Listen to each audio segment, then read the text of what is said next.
I'm back, I'm rested, and I'm hyped to talk about Lewis Cine. Let's go, Locked On Vikings podcast.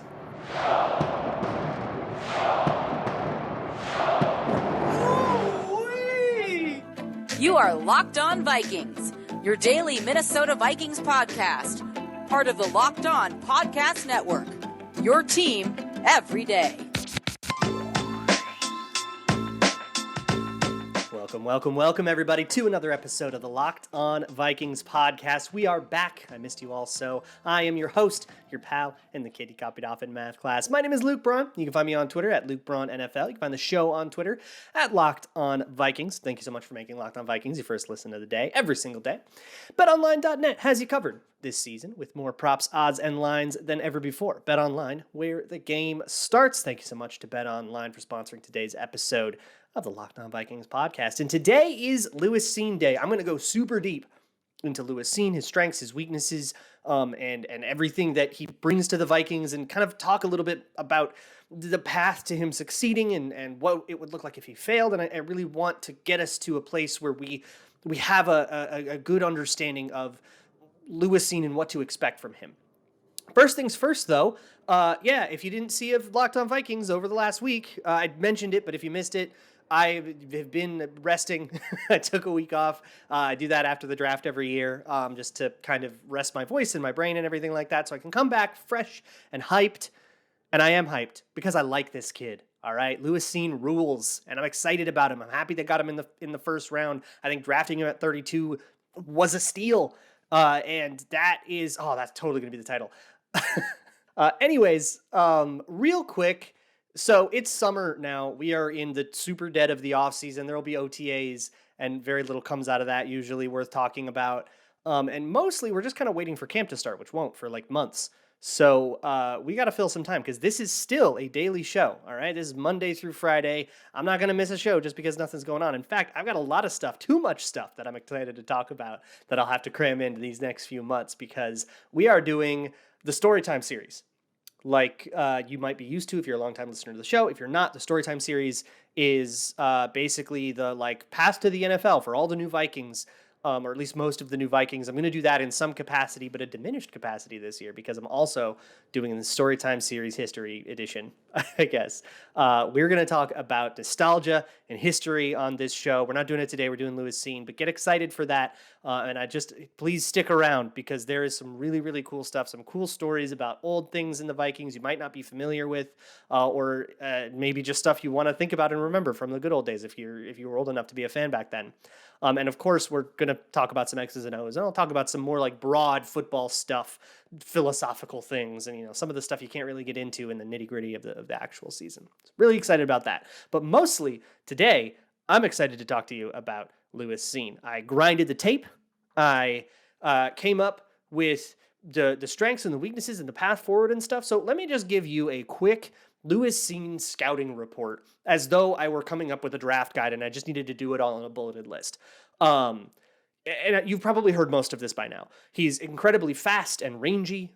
He's very good at play recognition, so he can break on stuff early, and if he doesn't break on stuff early, he's fast enough to get there early anyways, and if he does break on stuff early, he can basically teleport there, and it makes it really hard. He lays the wood. He's a hitter.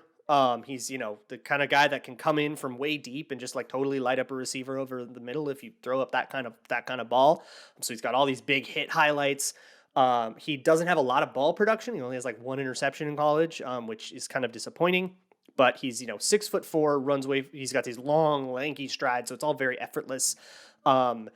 He takes, I guess, sometimes, I'll call him inconsistent, tackling angles. So sometimes he takes the wrong angle and he misses. Sometimes that doesn't matter because he's just so darn fast.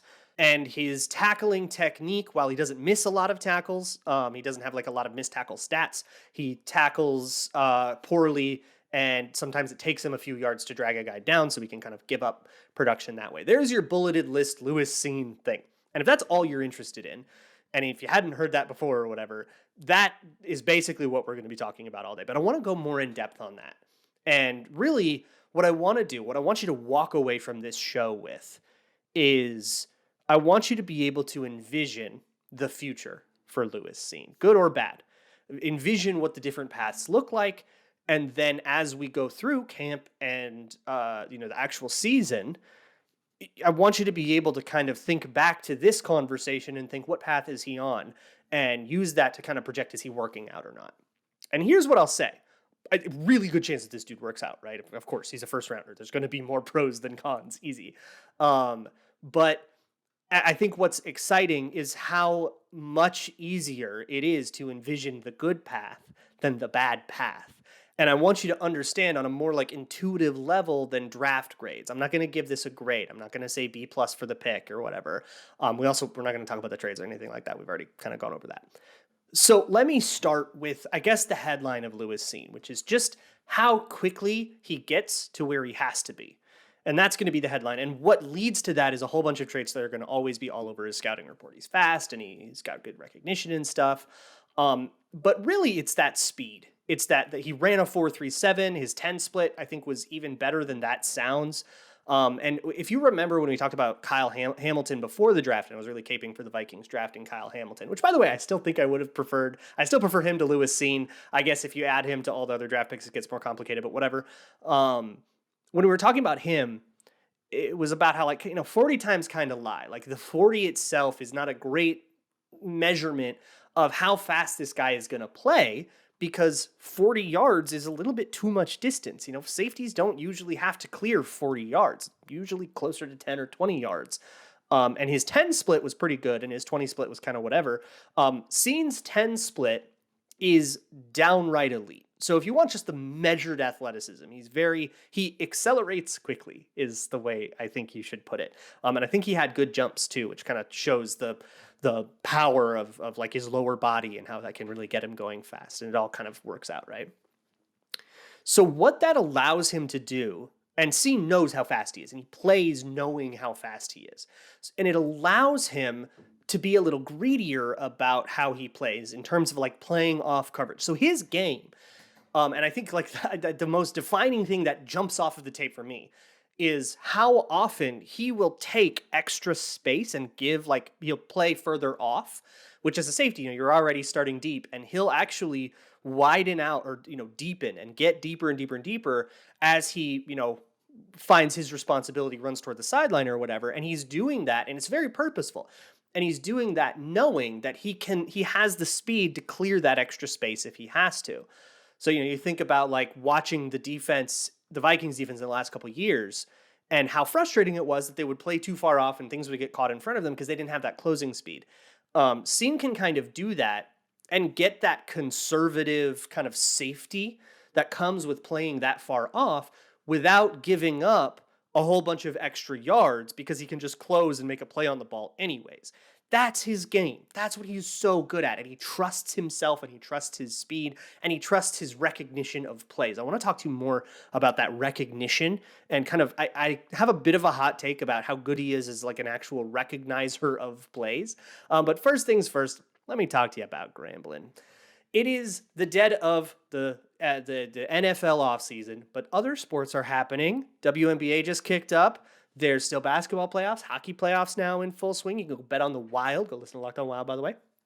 Whatever you're grambling on, do it at betonline.net. They are your one-stop shop for all things news, odds, scores, all of that. You can go gramble on what will happen to Ja Morant and the Memphis Grizzlies if you are still harboring some sort of grudge there because of the Timberwolves, and then you can go bet on the Wild as well, and then bet on the Lynx while you're at it. Let's get going.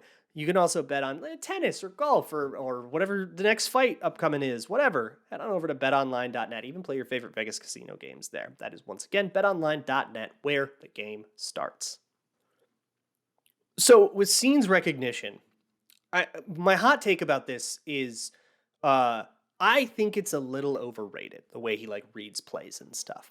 I don't think it's a weakness secretly or anything like that. It's still a very good thing, but I think it's a little overrated. And why people say this is it's very clear that he knows what he's looking at. He looks for a sign, and then he sees it and he closes on it really quick. And there's kind of two things going through his mind here. One is he's looking very often, and he's talked about this, at the quarterback's shoulders. When the quarterback's shoulders square with something else, he knows the ball's going there and he is going to go attack it. That in the SEC with a lot of college quarterbacks that won't make it at the next level is really, really good. The NFL does have, I mean, Kirk Cousins is actually really good at this. That Kirk Cousins will, square his shoulders with a pump fake if he's going to pump fake. And he'll really sell it like he's an actor. And a lot of quarterbacks in the NFL will do that. So he's probably going to have to learn not to trust that as much, which is going to require him to make some mistakes, right? You're going to have a welcome to the NFL moment as you get pump fake out of your shoes. But also in that Kirby Smart Georgia defense, which is structurally very similar to the Zimmer defense. If you listened to all of my shows over the season about coverages and cover 7 and how it works and, Robert 2-1, all that stuff, it's really similar at Georgia. So I'm pretty familiar with it. So it's easy to figure out what his assignments are. And the thing about that defense is it's constructed on a system, a big web of if-thens. If the running back is fast to the flat, then this adjustment happens, and if it doesn't happen, then I have, the number 2 receiver in man-to-man, that kind of stuff.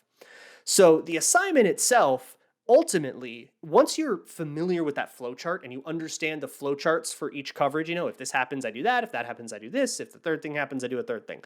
Once you're comfortable with that, then it all gets very simple. Then it's adaptable and the coverages are designed so that no matter what the offensive concept is, they have an answer to it.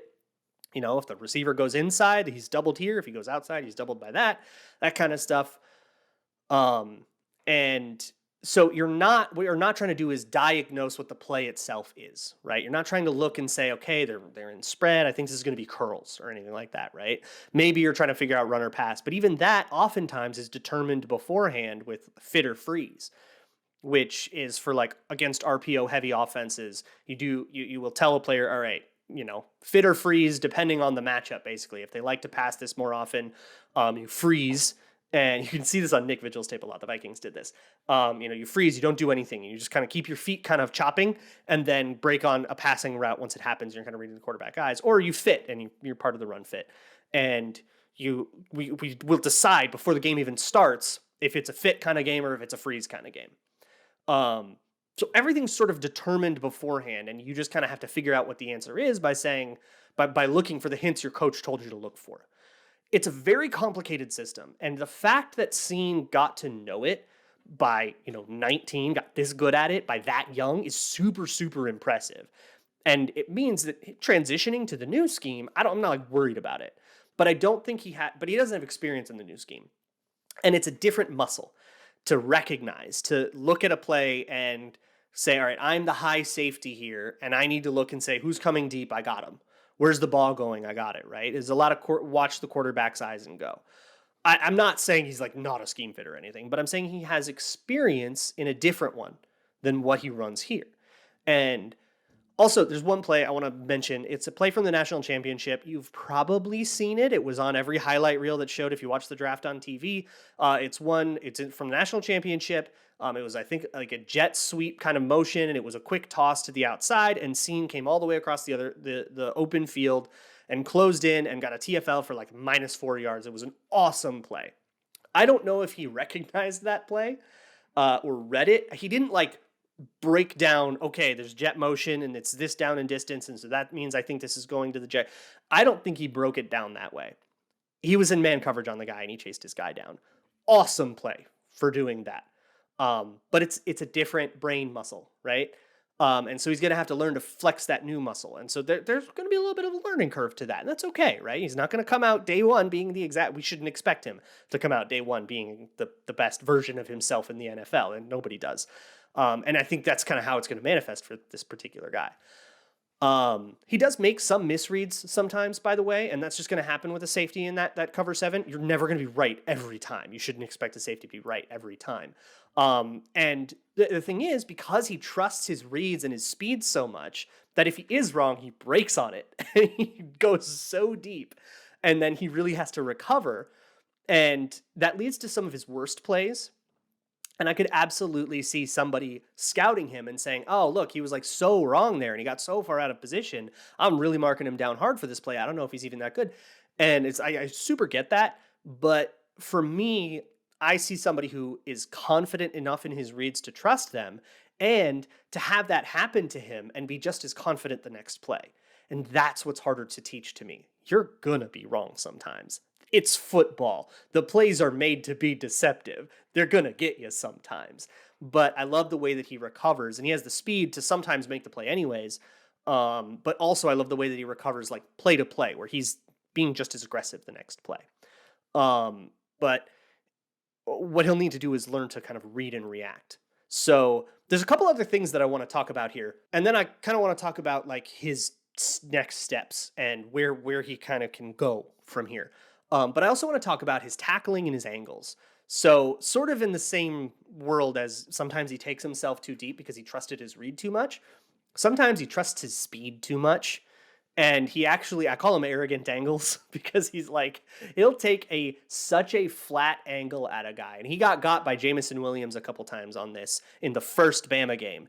And then 2 weeks later in the national championship, you could tell he learned his lesson and he started playing it a little further off, which is cool to see him like kind of make mistakes and learn from them. Like that's huge for me. That means a guy can improve, and that skill is going to mean that he actually has the way to get better. And he has a very fun rivalry with Jamison Williams, by the way, playing him at Bama a whole bunch of times because those are the two fast guys. And now it's like they're so linked, which is really fun. It'll be a fun thing for every Vikings-Lions game. But yeah, so he took like a really flat angle.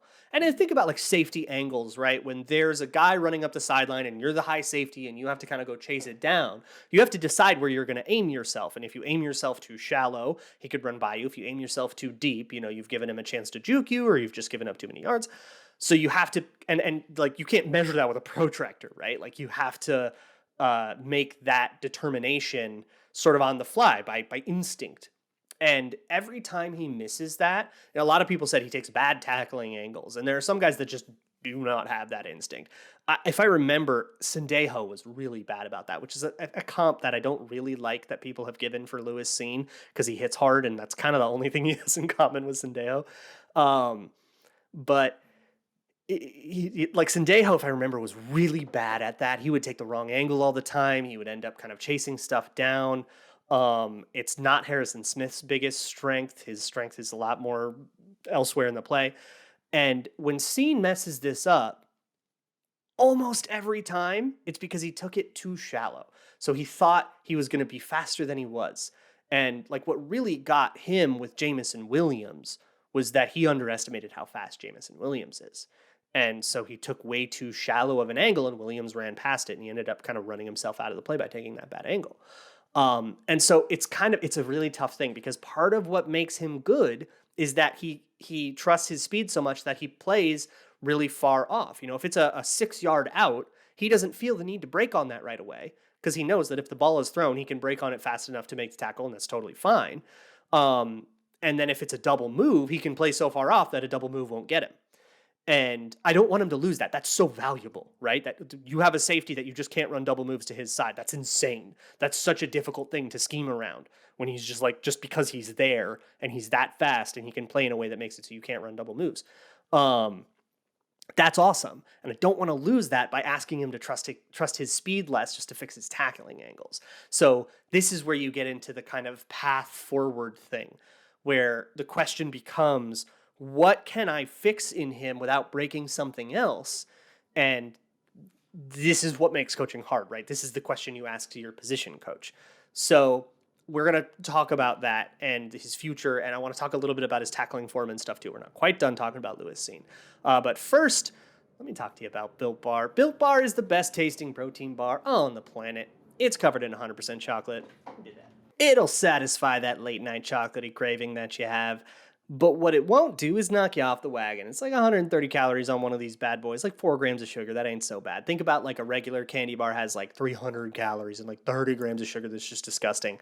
You're not going to have to worry about that kind of stuff with a Built Bar. So head on over to Built.com to get all of your favorites: banana cream pie, raspberry, double chocolate, and so many more. They're all delicious, and new flavors are coming out all the time. So check back to the website every once in a while too. Head on over to Built.com and use promo code LOCKED15. You get 15% off of your order. That's promo code LOCKED15, LOCKED15, to get 15% off at Built.com. Thanks again so much for making Locked On Vikings your first listen of the day, each and every day. Let's wrap this up with Lewis Cine. So the only other thing that I really wanted to talk to you about There's a couple things. So I've seen a lot of people say that he can't play single high, or that he's like better forwards than backwards is a way that I've seen it said, which is basically kind of the idea is that he'll line up deep and he's really good at triggering downhill and making a play at the line of scrimmage. But if you're actually making him do pass coverage, he's not as good at that, right? If he lines up in the box and he has to back off into coverage, that's not his deal. And I don't see that at all. Like, I think he's really good. I mean, he's like a rangy safety. He can break on things and make a play, and he can make plays way across the field and stuff. He played high safety a lot at Georgia. Like, he and the other safety there, I forget the name, was like they basically were split field coverages. And if you remember with like Zimmer's defense, it was the same thing. Sometimes Harrison Smith had to be that guy. Sometimes Xavier Woods had to be that guy. And it just kind of depended on the coverage and the formation they had and the alignment and all that stuff. And it was like they both evenly did it. And who did what on what play depended on a whole bunch of factors that are like designed to make you adaptable. So he played a ton of single high. And if you wanted to just be like a single high, deep rangy safety, you could ask him to do that. He'd be fine at it. You'd just be wasting a whole bunch of other cool traits. But the other thing is like, I really liked, like, there's a few plays of him like mirroring and having to do man coverage. And I think he does well there. And I think he gets his hips turned if he needs to like turn and run.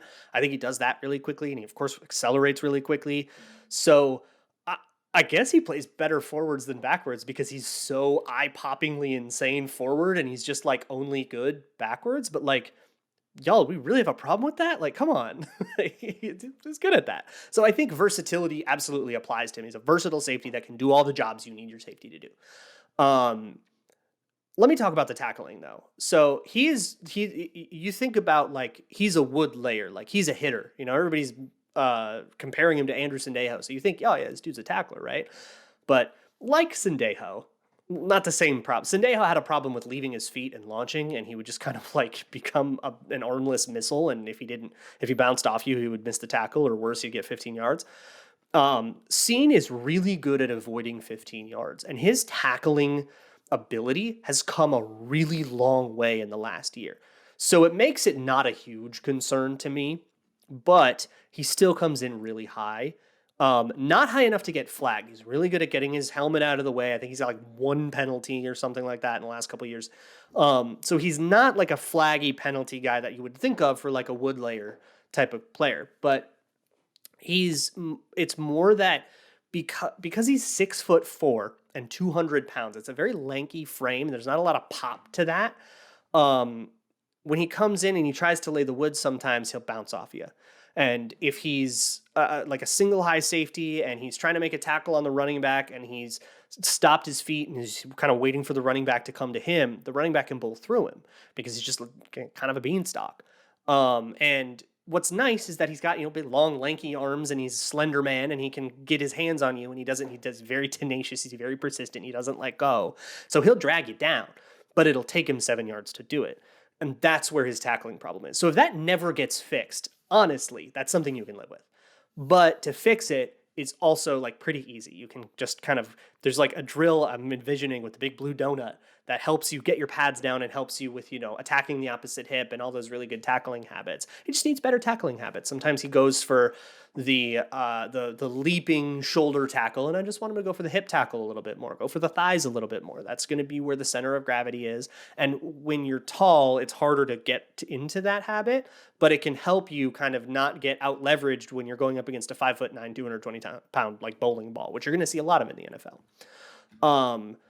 And the other thing is, this is another weird Georgia thing where Georgia was so insane at this that they didn't need him to like be in run support a lot. He like had run support responsibilities, and then Devontae Wyatt would just like blow up the play, and he just didn't have to, or Jordan Davis would just blow up the play, and he like didn't have to do it. Or like Jalen Carter, who will probably be a first round pick next year. Like Georgia's front is so unreal. Quay Walker, first rounder, Travon Walker, first overall. It's such an unreal front that Cine's run game responsibilities kind of ended up becoming an afterthought. And a lot of times his gap that he was assigned to would just close up in the clog of bodies. And then he, like, by the time he actually was to the play, somebody else had gotten the TFL. And so there are some times when he had to actually play run support. What I was looking for, I had to scour for it because Georgia blew up so many plays. But what I could find was when he actually was tasked with like winning a shoulder and having a gap, he totally deconstructed an Arkansas tackle one time, which is a sick rep. Um, but once he was tasked with actually getting onto the shoulder of a blocker, a lineman, a tight end, and winning in that gap and he's like very clear, this is his gap and he's supposed to be in it and he's supposed to hold his spot in it. He was pretty good at that. So it's a small sample, but what I saw in that sample were like bona fide examples of him showing that he has the skill. And so I'm like comfortable enough with that. So I think he could be a box safety if you wanted him to be. He could be a deep safety if you wanted him to be. He could be a slot corner if you needed him to, rotate in and cover a tight end out of the slot or something like that. He can do all of those things very well, and that's really exciting.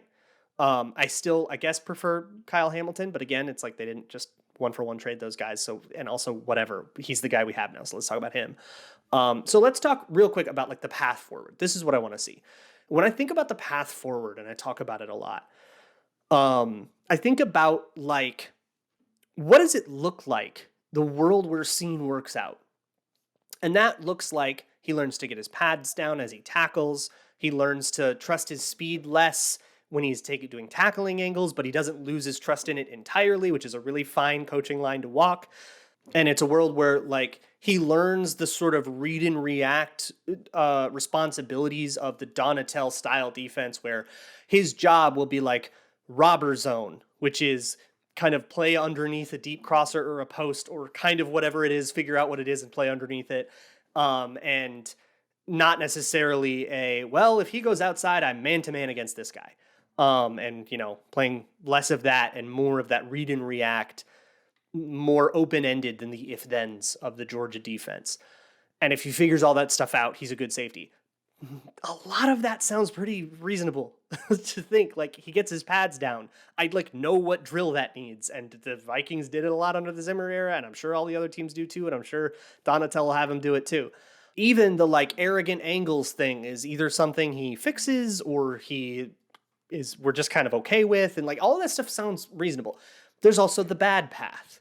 The path where maybe he's too lanky and he can't stay healthy, or the path where he never gets his tackling done and everybody's running back bowls him over and he gets like beat up a whole bunch and embarrassed, and we're all posting low light reels with the Benny Hill theme about him getting bowled over. He doesn't become the recognition guy we know him as in college because he doesn't make that transition. That stuff, and this is why I like to pick. This is at the crux of why I like to pick. That stuff just seems less likely. And as we go through the rest of the picks, I'm not going to feel that way about all of them. With this one, and of course, he's the first rounder, right? Like, of course. But with Lewis Cine, the world where he lives up to the expectations of pick number 32 in the draft just seems so much more likely than the world where he doesn't. And the world where he exceeds those expectations, e.g. becomes a steal, or i.e. becomes a steal. The world where that happens seems like one that's like easy enough to realize, to envision happening. And that's when I say, what's the path forward? I'm asking, what's the to-do list that turns him into the player he's supposed to be? And is that doable? And with Cine, I think emphatically yes. It is super, super doable. And the world where he doesn't turn out kind of involves something else coming in, and then he tears his ACL. And it's like, well, then it would be because of that. So I'm excited about Cine. I think he's I think he's a fantastic pick at 32. I think where the Vikings claim to have had him in the teens, a little steep for me, but I get it. And the Cowboys leaked their whole draft board. They had it there too, so I guess. And I see it working out. In terms of how he coexists with Cam Bynum or whatever, I don't really care. You either do it in a sub package or you just have a good backup. There's not really much wrong with that, right? Depth has been an issue for the Vikings for years, so now we just solved one. That's great. But it's just, I don't know, man. I'm hyped about the kid. I could do a whole nother episode on him, but I'm not. It's because tomorrow's going to be Twitter Tuesday. So get your questions in. We're back to the normal thing. We're doing Twitter Tuesdays. We're going to do story times. We're going to do Andrew Booth soon as well. And we're just going to kind of go down the list like that. And yeah, It's going to be really fun. So get your questions in at Luke Braun NFL on Twitter, at Locked On Vikings on Twitter, LockedOnVikingsPodcast@gmail.com. There's a Google form in the show notes as well if you'd rather do that. So I'll talk to y'all tomorrow for what I'm sure will be a very eventful Twitter Tuesday. And as always, Skull.